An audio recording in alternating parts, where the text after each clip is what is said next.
Alright guys, welcome back into another NBA DFS video. Got the picks coming here for you for the Monday slate 12-2. Should be a pretty good one. Obviously I'm recording this on 12-1, so you have to look for kind of some of the injury news. If some of that breaks our way or breaks a little bit differently, I'll be updating that on the Patreon page. But this is one that I do like quite a bit. I typically do like to attack those 6-game slates, so this is one that I like quite a bit. So let's get into the picks for this slate. All right, so starting off here, I think at the point guard spot, there's going to be a lot of value plays, I think, on this one. So if you want to play it for TRAE Young, you definitely can. If you pay it for TRAE Young, though, you want to be locking in at least 50 DK points at this price point. Given the matchup, I think he can get there. Obviously, we know he has some games where he can only get to like 30, upwards of, 40 DK points. That is a little bit worrisome for this slate, but if you want to go a little bit lower, you definitely can. Malcolm Brogdon, not going to be a bad play, probably 38 DK points or so.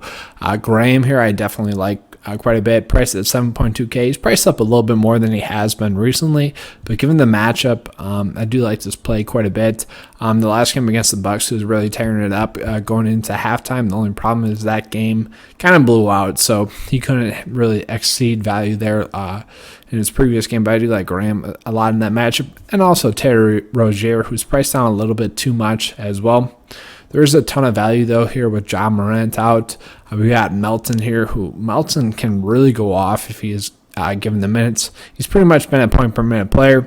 So you guys can see here, anytime he's been given the minutes, he definitely, produces. So if he gets around 20 minutes, I definitely think he'll score around 25 DK points. Then we also have Grayson Allen here, who I don't like as much. But also, if he gets around 25 minutes, I do think he'll score like 17, DK points. We don't like this play as much.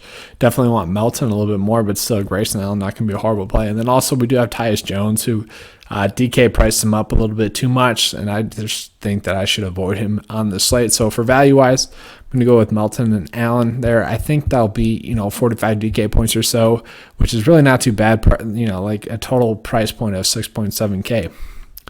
We got both of the BOJAN BOGDANOVICs here on the slate. The Kings one, not going to be too bad.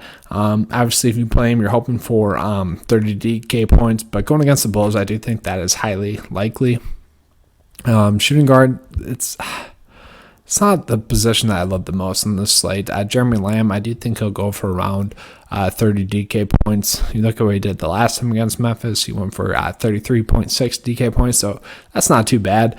I do think there is a value play you can roll with on the slate. George Hill, if this game's not going to be a blowout against the Knicks, which it definitely can be, he should get at least 23 DK minutes or so. And if he does get that, I do think he'll get 20 DK points. He's been pretty solid pretty much the whole year. So George Hill is a play that I do like quite a bit. It's up to you guys whether or not you think that game is going to blow out. Moving on to small forward. So if you can pay it for Giannis, I do think you should. But once again, if you think this game is going to blow out, then you might want to fade him. Giannis was going off against the Charlotte Hornets, but that game blew out, and he only ended up with 45 DK points. Obviously, didn't pay off his price point. So that's kind of for you guys to decide there. The other Bogdanovic, I think, is in a great spot. He's been pretty solid pretty much the last 5 slates or games, if you want to say that. He does have the upward ability to go for 40 DK points. He did the last time that he faced the Sixers, so that's a play that I do like quite a bit. Don't love the price point, though, so that does worry me quite a bit. There is a value play that you can roll with here a little bit lower. Ennis here, it does look like Josh Richardson is going to be out, so Ennis should continue to get some minutes. And he's been pretty solid in his last 2 games with Richardson out. Obviously, over 20 DK points in both of those ones. And if they're under 4K, I'm just looking for 20 DK points. And James Ennis obviously gives us that. So that's not going to be a horrible play as well. All right, let's move on to power forward. So power forward, there are a ton of decent plays where if you end up on that price point, I'm perfectly fine with it. And that's kind of going to be the route I go. You look at Tobias Harris, Al Horford, Quan Holmes, TJ Warren. I definitely like all those plays. Harrison Barnes has been pretty hot recently. been getting the minutes as well. You know, the price point won't kill you. I don't know if I want to roll with that, though. Jake Crowder, he should be able to go for 30 DK points in this matchup, although what does worry me is that he didn't the last time we faced the Pacers, so that's a little bit worrisome. This is a position where I'm hoping that we get some more news on, so we can kind of play it the way that we want to. I think I'll just roll with Giannis mostly in this position, though.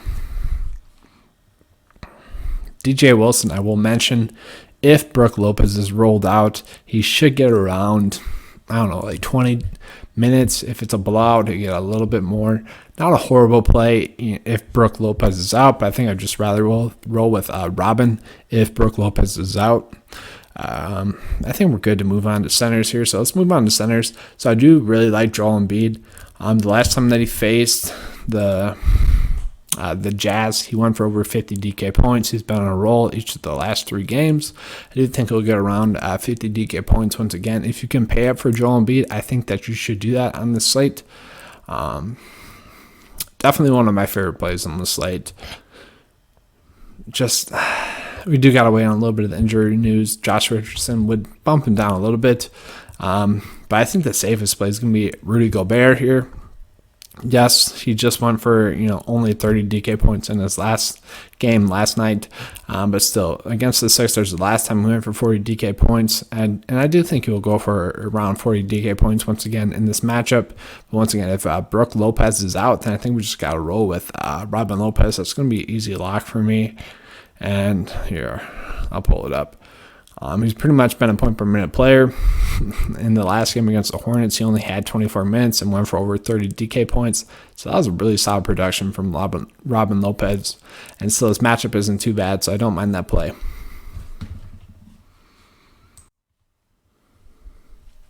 All right, that's all I have for you guys for this NBA DFS slate. If you guys want to check out the sample build that I have for you, or the slate breaking news that comes out prior to lineup lock, check out the Patreon page. The link is in the description below. Thanks for watching, and if you enjoyed this, please give me a like and subscribe. Thanks.